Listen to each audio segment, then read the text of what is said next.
What is up, everybody? Turboverse TV here today, and we have to talk about Square Enix. Apparently, their exclusivity deal with Sony has backfired once again. We see how it happened with Forspoken. The studio behind Forspoken got dissolved back into Square Enix. Instead of being a separate studio for Forspoken, they got back into making accessories and more details for Final Fantasy games and Kingdom Hearts games. But now, since with their newest release of Final Fantasy 16, the game it's got mixed reports if the game's actually doing well or not. Like Square Enix says they're happy with the sales, and these is like different results. Like these different refiners right here are saying that they're actually losing money. So revenue has went up, operating income has went down by 80%, and net income has went down as well. So they're taking a big loss with this exclusivity deal. Now, I don't know why. I know they wanted to get Sony exclusive money, but it kind of backfired. Same with Forspoken. Like Final Fantasy 16 probably would have did a lot better if it was on Xbox and PC as well, instead of just being a singular PlayStation release. So Square Enix share price dropped nearly 15% today following its latest earnings release, and claims Final Fantasy 16 didn't meet the high end of expectations. Yeah, so now their stance on that game is changing. Now they say it did meet the high end expectations. So you're gonna have to stop doing these deals with Sony. It seems like just make your games for all platforms. It's like stop taking Sony's money and make these games on all platforms. It's like, do you really want to get in Sony's good favor, or you want the studio to shut down at this point, the publishing company to shut down? Like, it's kind of seems like it's going to go that way, because all their games are just not doing that well. They never meet the sales expectations, so you kind of want to make these games be multi-plat. Square Enix operating income down to 80.6% year over year, despite Final Fantasy 16 success. Now a good look for the publisher. Hopefully they release games to more platforms. New partnerships like Xbox helps them out. Yeah, them bringing the game Final Fantasy 14 to Xbox platforms is pretty good. That's a step in the right direction, but they need to do more of this. Stop taking some of these exclusivity deals, because it's hurting your company in the long run. Like, it's just crazy. But what does person say? Surely the hundreds of millions of units that game sells on Xbox would help a lot, in addition to the incredible success the Xbox Series is having all over the world, especially in Japan, where it sweeps week after week. Look at this guy's obviously being sarcastic. You can see the Kratos avatar as well. He's definitely a Sony fanboy, but you can't tell me that it won't help the company if they sell more copies on Xbox. Like, you're just oblivious. You say it won't help them overall.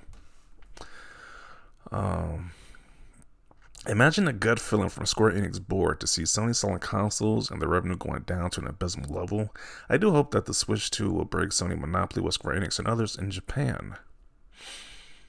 I don't know. It's like these big games are not doing well. And it's like Final Fantasy 16 was the biggest one out of the most recent releases, and this isn't like meeting next sales expectations. The next runner-up is the Final Fantasy Remake Part 2. Then again, that might even meet sales expectations as well, because if you're a big Final Fantasy game that meets sales expectations, I can't think that the remake of Part 7 is going to do the same as well. I think it's going to be the same type of situation with that one, but you definitely need to release these games on more platforms. Hopefully the Xbox community actually buys the games. I mean, we can't buy them if they're on a platform, so okay. What is Xbox going to do? Square Enix desperately needs better leadership and management, not just on what they work on, but their expectations. Final Fantasy was a huge AAA game and has been driven into the floor by subpar games that ignore its roots. Dragon Quest still does great in Japan, though. Okay. Haha, called it a year over year making bad deals with Sony and screwed themselves. Kind of seems that way. It's like either Sony just buys them outright and stop with this whole money having certain big exclusives, or it's just like you're gonna be the downfall of that company at this point. You have to just fully commit and buy them buy the publisher outright, or just stop doing these exclusivity deals, because it's hurting Square Enix in the long run.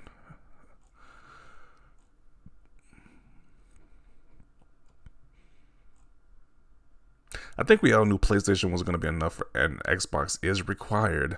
I know some people don't like to admit that, but Xbox is definitely required, and PC as well, for these games to do well. As we can see, a big title like Final Fantasy didn't meet sales expectations. That should be very worrying for the people at Square Enix or just gamers in general that game to do well, that it meets sales expectations. But they want to keep doing these exclusivity deals. It doesn't make any sense at this point. Xbox likely would have sold extra 200,000 copies of Final Fantasy 16, which would not have done much. Does he have a crystal ball who can tell the future? Like, we don't know how much this game was sold on Xbox. Every single release on Xbox is always last place in sales. I mean, let's just say it is last place. It's still more revenue to their overall company. Still stopping them from shutting down. He's having these bad numbers that they're not looking forward to. So I don't see how this is a bad thing if it wasn't Xbox. It would just sell more copies. And I obviously put them in the right direction because these exclusivity deals, as we've seen with First Spoken, and now this Final Fantasy 16 game is not doing good for their company.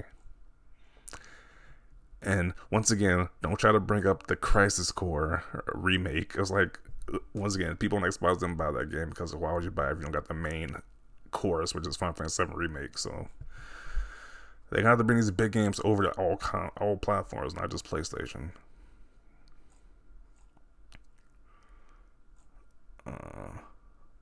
PlayStation users can afford 1 to 2 games a year. What were they expecting?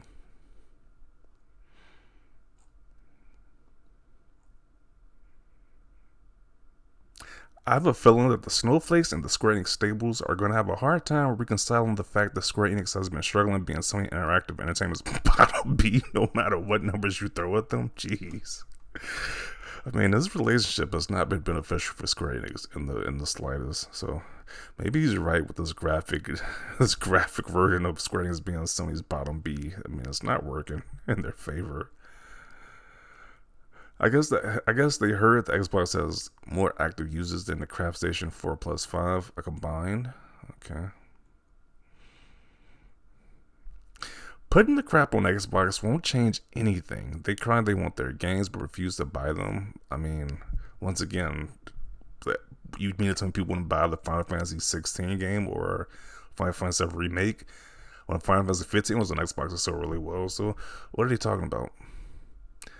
But then he says some more nonsense. They refuse to buy them, only want them to be on Game Pass because they are fat losers with no jobs. That's a broad characterization of a gaming base right there. Are you a financial analyst or just a common Xboxer? What does that even mean? Square Enix has only launched like 8 games this year. Also, they sold major IPs to Embracer Group. As they are restructuring the company, it's obvious that the revenues will fall. What? That doesn't even make any sense. Okay. Nobody plays Square Enix games on Xbox. Don't be jelly loser.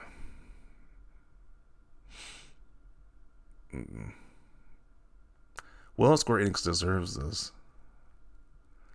That's what they get for sucking Sony's D. Okay. Ponies don't support the devs. I mean, obviously the PlayStation player base was enough to actually keep them afloat, well, to keep them in good standings because they aren't impressed with those numbers. So I don't know. It's just a messed up path to see right now with this company. I don't know if we're gonna see a closure, but like once again, we did see the people behind First Working close down and start being absorbed back in the company. So we don't know. But hopefully this deal with Xbox, they bring Final Fantasy 14 over, helps them out. So they should take a lesson from that. Bring these games over to all platforms. Stop taking Sony's freaking money and bring the games to all platforms at this point.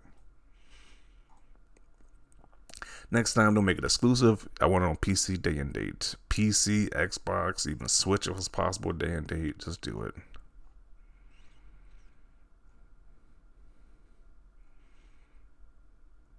It's great in this game that just didn't meet expectations. Shocker. Yeah, I don't know what their expectations are at this point. Like, is it just way out the realm of left field, or is it just like there's just this one platform is just not enough to make these sales? So I don't know, but Either way, it's not a good look. It's like we want these companies to be doing well. We want these companies to thrive because we just heard reports of the people behind Callisto Protocol. They had to lay off employees, and I actually like Callisto Protocol, so that's sad to see. So this is the new age of gaming. If these games don't do well, people get laid off and fired, and potentially won't get a sequel. But Final Fantasy 16 has been around for a long time. This series has been around for a long time, so I think it's gonna. It's a bummer it didn't meet expectations, but I think it's still gonna be around, even if it didn't do too well on PS5 only. So who knows? I guess we'll see more. You get more information about this later on. If this is gonna, if we're gonna get a Final Fantasy 17 or whatever, we'll see later on. But those are my thoughts about this. Closing thoughts is that this game should be on all platforms. That should be bottom line on all platforms at this point. But definitely want to see your thoughts down below. Leave a like this video. As always, thanks for watching, and peace.